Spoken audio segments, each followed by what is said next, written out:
tukolere binene baba banene nedda mukama kebera mitima mundanga nakolera tomanya amanya n'eddoboozi nze Mirembe Simon bannange nga bulijjo.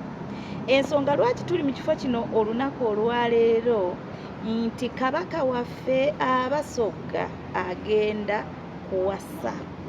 So kati twekunze wamu ng'abayimbi ba gospel tugenda kukolerayo kabaka waffe oluyimba nga lwa gospel nga lumuyozaayoza okutuuka ku makula ag'embaga ye agafanaganako bwe gatyo. Kakati ku lunaku olwo lwennyini tugenda kubaawo nga tudigida nga tujjaganya. Kati y'ensonga lwaki nti tulinayo n'omwana omupya ayokya kati wano mu kibuga bamuyita Blessed Betina. Oyo nno yakulembedde ekikoosi ekisoga ekiyimbi kya gospel okulaba nga tukolera kabaka waffe oluyimba kubanga omuwala oyo era ennaku z'omwezi nga 24 agenda kubanga ali ku Imperial Royal ng'alinayo konsati ey'amaanyi egenda okujjulamu Abasoga ab'amaanyi era ne kabaka waffe tukkiriza nti ku lunaku olwo agenda kubeerayo kabaka w'Abasoga ajja kuba amaze okuva mu mbaga abeereyo ennaku z'omwezi nga 24. So tugenda kubanga tusabuukulula ekintu kipya. Y'ensonga lwaki tuli mu kifo kino olunaku olwaleero abayimbi ba gospel tuteekateeka okukolera kabaka waffe ekintu eky'amaanyi omukolo gubeere gw'amaanyi nga gwa kitiibwa. Ekintu nze ekimpadde amaanyi era kirina gye kiraga nti gospel music egenze ku mutindo ogwa waggulu. Olaba omukolo ogw'ekitiibwa ng'ogwo naffe tukkirizibwa gospel music tubeeko kye tukola tujje tukipulizentinga eri kabaka kitegeeza nti Katonda atwongeddemu nnyo amaanyi. Bannange gospel music mwongere omwagala. Nze nakirabyeko abantu bannange mwanda z'omutima. Tulina show gye twavuddemu wano eya Pasatrina mwatulaza omutima twalabye abayimbi bonna okuva sayidi eno ne sayidi eno nga bonna beegattidde wamu ne tulaba bapromota bazze beerabireko kubanga baali bagamba nti gospel music afulopinga abo omutegeka afulopinga. Kakati mwalabye bannaye ebintu bitandise okukwatayo abantu batandise okitegeera nti naffe abayimbi ba gospel tuli ba mugaso nti naffe abayimbi ba gospel tukola ebintu ebyakabi era ky'oba olaba kati bapromoters batandise n'okukuba amasimu gundi Mirembe Simon tukutegeka ddi gundi tukutegeka ddi. Kitegeeza nti gospel music ayina eddala Katonda lyamutaddeko. Ekintu kino twakisabirira twakisiibira nti gospel music naye abeere recognized eri abantu bamutegeere nti azimba emitima nti abantu bamwagala kubanga bw'obeera mu kisenge kyeyo nze mmanyi owuliriza nnyo gospel music.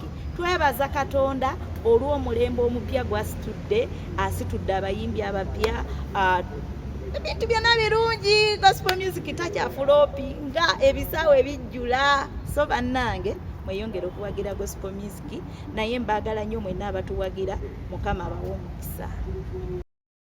Zinga lutuuse. Yes. Wawulira otya nga tannabafuna mukazi? Kireeta essanyu okulaba nti kabaka wange Kyabazinga wange ate nze nva Kamuli ndi kumpi n'olubiri ndi neighbor. So tuli basanyufu ng'Abasoga nti kale ffe tuliko for now ffe tuliko era tuli basanyufu nenda okwendeza Kyabazinga wange ne ine bantu emikolo emirungi. We are so proud ng'Abasoga. Katonda mulungi era twebaza ensi yonna nga bwevireyo okututaamu ku sente. Yawulo kyemutannamanya ffe abayimbi ba gospel tugenda nayimbira Kyabazinga waffe akayimba ne ine bantu Abasoga ffe tuliko abayimbi ba gospel tugenda kwekolamu omulimu nga twagaliza Kyabazinga waffe emikolo emirungi n'obufumbo obulungi ne ine bantu ffe we tuli abayimbi ba gospel. Y'ensonga lwaki tulese Blessed Betina proud Musoga kubanga ne Kyabazinga olaba tuzze mu kifo eky'amaanyi ekinene ekireeta security ennungi kubanga tusuubira ne Kyabazinga waffe okubeerawo. Abasoga mugweyo n'abaagaliza Abasoga mugweyo. Ogambye akayimba mugenda kaleeta kagenda kubeera mu Lusoga oba kagenda kubeera mixed? Byonna nti abayimbi ba gospel tuli mixed. Tujja bigatta Olusoga n'Oluganda ffe twagaliza kabaka waffe ebirungi byokka. Abayimbi ba gospel ennaku zino temwagala kuwagira bannammwe twalabye habati twina abantu mbu babadde balusaago we bati badde basuubira okujjusa ekisaawe. Ababaddewo tubeebaliza Katonda naye ekintu kyatwina kyanyumye kubanga gwe okuva mu concert ng'osuubira ng'olinawo obukadde bwe 10 obw'amagoba oba okoze abanne bwe batajjula naye wano ne wabeerawo engeri y'enfujjirire y'akabi kiba kyakabi gwe okusitula sipiika wa paalamenti okiyita kya muzannyo. Kale twebaza Katonda olwabo abakoze eki abasobodde okujja abataagala kuwagira muveeyo muwagire gospel ffe tulina ogiteeka ku ntikko abantu ba Katonda mwenna abaagala ne bazanya abayimbi ba secular babadde bangi ate nga tebazze kuyimba ne ndabira ddala nga baalaze omutima omulungi era I was so proud okubalaba nga gye bali ate nga tebazze Katonda ne ssente ne batuwa. So kintu kyatulina tebakikubamu nnyo gundi ffe twafunye ssente wakubadde tunoonya nnyingi tezaaweddeyo but I was so proud abantu bazze net olwajja ne tuwuliramu kaakatengo naye ate at the end tekyali kibi nnyo. Gospel music kati akuze atuuse watuuka ng'ensi yonna ffe tulina ekigambo kyaffe kyetugamba gospel music is full of life. Twakirabidde wa pasa twina nga abayimbi ba secular bangi gye bali awatali kuwayiriza nga we bali abaagala olinnya katuuti abaagala okujja naye ng'ate abamu bazze just kufujjirira ate nga pasita twina si yayimba bino ebyaffe ebidigida nti oba bibasika abakyakala nyimba ze za kusinza mutonzi za mpola naye okulaba nti n'abayimbi ba secular basobola okujja eno ewaffe mu bintu byaffe kiraga nti naffe tulinawo alikuleeta ine bantu lunaku lwakusagamba kusanuka banange Kyabazinga wange tujja kukina amakina tujja kwemba amaloboozi tujja kuwaana ine bantu banange akawala akalangaddu akawala my god